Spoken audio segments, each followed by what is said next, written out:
You? Is anybody? There's Molly, folks. That means your friends, the Goldbergs, are here. Brought to you by Does, the new kind of soap for everything in your wash. First, let's drop in on the Dozen family.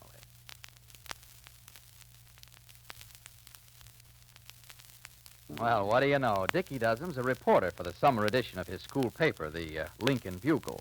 Right now, Dickie's trying to get some news for his woman's page from Ma Dozen. But, Ma, I gotta have hot news. Everybody in town reads the Bugle. I know, Dickie, and that's why you should interview me about Does. Lots of folks here ought to know about this new kind of soap. Oh, who ever heard of a reporter writing about any soap? Not just any soap, Dickie. Does. It's new. It does everything in the wash. Work shirts, bath mats, towels, rayon undies, everything. Great gleeps, Ma. Dickie does 'em reporting on rayon undies. Don't you know any real dirt? Yes, your pa's work shirts. He certainly gets them dirty, but you print how easy Does them. Every woman will want to read that. No soap made gets wartime clothes clean easier than Does. And you can quote me as saying you don't even need a bar soap anymore, 'cause Does licks tough dirt all by itself. Oh, heck, I can't fill up a page about work shirts. Well, dear, tell how Does towels and linens. Why, I've never seen whiter washes than Does, turns out. And that's good news any day. But a reporter wants something colossal. For instance, did Does ever save anybody's life? Well, I don't know about that. But Does certainly saves the pretty colors awash. It's wonderful how Daisy's nice rayon slips stay bright longer with Does, yet you can't beat it for getting out tough dirt. Just put that in the Bugle. Gee willikins, Ma, that's no scoop. Everybody knows Does everything. Well, it's big news for wash day, Dickie. Compared to other leading granulated wash day soaps, Does gives longer life to colors, plus unsurpassed whiteness and real cleaning power for the toughest dirt. So, ladies, change to Does. D-U-Z. It does everything in your wash. And now, the Goldbergs. Well, Molly Goldberg isn't having an easy time of it. Molly's desire to have other people make something of their lives often involves her in serious consequences. When Molly worked Grace and George into positions of confidence and responsibility, hoping to complete their reformation, they betrayed her trust and absconded with the juvenile delinquency fund, leaving Molly to face the aroused townspeople. The contributors to the fund have called a meeting, and Molly has admitted her fault to them. And then suddenly Molly's hopes were aroused again. A long-distance call came from George. Maybe her faith in humanity was not wasted after all. The meeting is in session. Molly has the floor. Listen. Ma! I'm here. Where are you? I'm here. What are you doing in here, Ma? They're waiting for you in the meeting inside. I'm here getting some water. Ma, what is it? Who is on the phone? Rosalie, abide with me 1 moment. Come here quickly. Quickly and silently, let me tell you. What is it, Ma? You're as white as a sheet. Shh. And Rosalie, not one syllable. Well, tell me, Ma. Rosalie, look at me, darling. Rosalie, George Stevens called long distance. George? Well, what did he want? I don't know. Well, why did you tell everybody, Ma? Not yet. The time hasn't come to tell everybody. Well, why not, Ma? Of course. First, I didn't spoke to him person to person personally yet. The operator's trying to get him. He was dislocated someplace. And secondly, I have to know why George is calling. But, Ma, if you tell... Rosalie, now we have to see. Rosalie, maybe I wasn't so negative. What do you mean negative, Ma? What do I mean negative? Negative. What is negative, Rosalie? What is it? Molly, dear, I thought you came out here for water. I'm getting it, Jake, darling. I'm getting it, Rosalie. Yes, Ma. You're holding up the meeting, darling. Yes, I'm coming, sweetheart. I'm coming. I was just a little overcome. Why, who called you? Why, Bruce? Goldberg, aren't you feeling well? Well, I'm feeling better now than I felt in a very long spell, Bruce. Yes. Here's the water, Ma. Oh, thank you. Excuse me, I'll just swallow this glass. Of course. Not so fast, Ma. It's all right, Mrs. Goldberg, now, if you're not feeling well, we'll just close the meeting and send everybody home. No, Bruce, no. On the contrary, I feel well, very well. And if I may, I want to say a few more words to my friends. Sure. I don't want their friendship to be null and void. Because, Bruce, you know friends are not made overnight. And they shouldn't be lost without reason. Who called you, Molly? Who called you? Later, take the glass, Rosalie. Everybody's coming in here. What's going on? Well, Well, if you're not awful feeling pale. well, Mrs. Goldberg, of course we can postpone this meeting. You do look awful pale, Mrs. Goldberg. No, I'm feeling very well. I'm feeling very well. Quiet, We can please. wait if you want to. Folks, We can wait folks. just a little longer. You're Quiet, not really feeling please. well. Mrs. Goldberg feels she should say something more before you all decide what to do. We told her how we felt about what happened, and we spoke out in no fancy or polite words. Well, you certainly Now listen, please, Mrs. Decker. Mrs. Goldberg feels you all had the right to criticize her for her actions, but not her feelings. Oh, that's evidently my telephone, if I may, Of course, please. Mrs. Goldberg. Excuse me, Mrs. Vermillion. Mrs. Decker. Hello? Mrs. Goldberg, please. Present speaking, please. I have George Stevens for you. Oh, well, tell the party to call Lastenbury 9-8 in about 1 hour, please. My home, 9-8. 9-8. Yes, please. Thank you. Thank you. All right. All right, now, Mrs. Goldberg, they're ready to hear what you have to say. Who called mine? Are you all right, Mrs. Goldberg? I'm fine. Here you are, Miss Goldberg.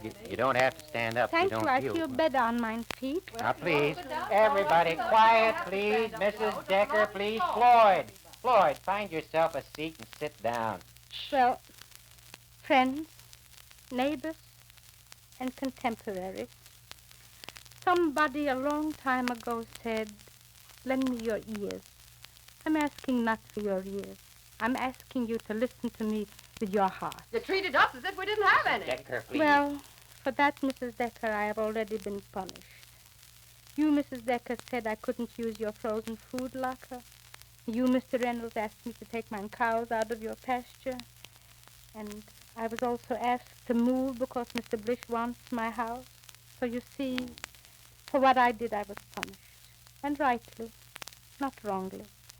And if I'm standing here now trying to speak to you, it's not to try to show you I was right, but only to get back your respect and your friendship if I can. Well, it's a Mrs. little Decker, late, please. I'm afraid, Mrs. to Goldberg, try to do a thing go on, like Mrs. that. Goldberg, please. Something you can't Well, do in a day. Go ahead. Friends, I think I understand you. And I only want you to understand me so that we can be as we were. Some of you I've known already for years when I came from New York. And even my best friend Bruce Hand condemned me, but for one reason. For one reason only. Not just because I tried to help two people and they went off with the money. The money was not important. You said it, Mrs. Decker. Mrs. Vermillion said it. Everybody said it wasn't important. Because money can be found when you want to find it, if you have the will and if you need it.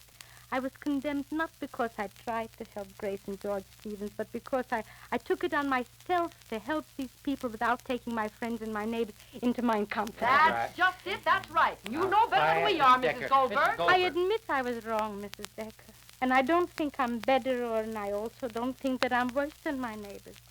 I should have taken you all into my confidence and asked you all to decide what should be done. I didn't, however, evidently. I didn't. That's where I was wrong. But forget me for 1 minute. Forget me and think only of the true people that I tried to help, Grace and George. And let me ask you only one question, and then the meeting can be closed, and you can do with or what with me what you will and where you will. Let me ask only one question. Let me ask you, dear friends and neighbors, what would you do now if, say, for instance, I'm just saying, for instance, George came back. What would you do with him?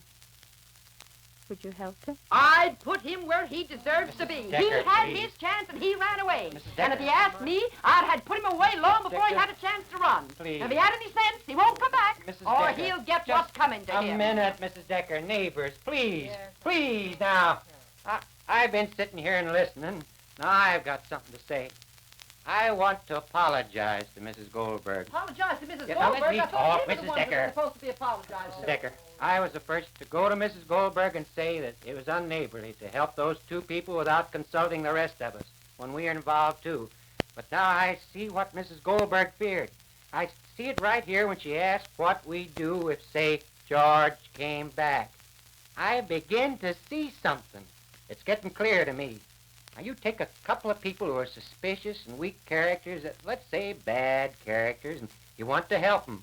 All right, you have to decide what to do, and it's a complicated, not a simple thing to do. You know it's a right thing to do. You know you could get every decent person in Lastenbury to agree to help, but it might take time to convince everybody, and one single person, might not be convinced. Well, if Mrs. Goldberg had gone around and asked all of us, why, Mrs. Decker might have said no. Well, how do you know what I said? Mrs. Decker. And then those two people wouldn't have had their chance. Just the way she won't give George a chance now. He had his chance. Some men need more than one. Oh, more than one. Mrs. Decker, now we've been harsh with Mrs. Goldberg because we looked at what happened after it happened, not before it did. I say we were wrong and she was right, and I think that three of us here ought to be right ashamed and ought to make up for it. How about that frozen locker and the pasture and the house? I still say we can't spend our whole lives giving chances to We thieves shouldn't and loafers. interfere with those who want to spend their lives that way. I'm standing on the telephone, if I may. Yes, of course, Mrs. Goldberg. Go right ahead. Mrs. Decker, please, would you just listen? Hello? Mrs. Goldberg, Yes? there's another long-distance call for you. Do you want me to tell him to call you back at 98? Yes, who's calling, please? Well, just a minute. Yes. Who is it, I don't know. I don't know. Hello? Yes, who's calling? Grace Stevens. Huh? Who? Grace Stevens. Oh, spell it, please. S No, the first name. G Yes? R Thank you. A Thank you. C Thank you. E. Oh, thank you. If we could see into a heart, we would see Molly's filled with hope that her faith is justified. For Grace is calling, George is calling, even though the future is just blank for them.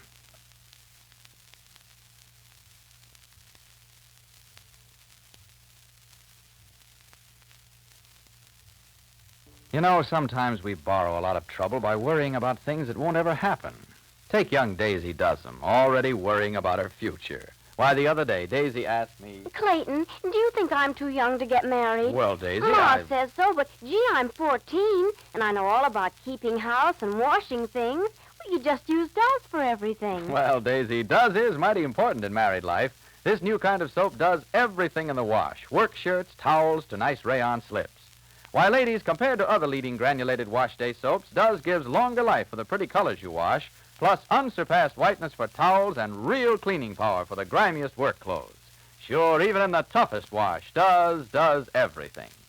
And friends, remember, this is wartime. Don't waste Does. All soaps contain vitally needed war materials. So save up your dirty clothes and wash several loads in the same Does suds. See to it every bit of Does you use does more. Be sure to listen to the next episode of The Goldbergs. Molly finds a way to guarantee half her experiment in human life. This is Clayton Collier speaking and reminding you to do as the Dozems do. Let Does, the new kind of soap, do everything in your wash.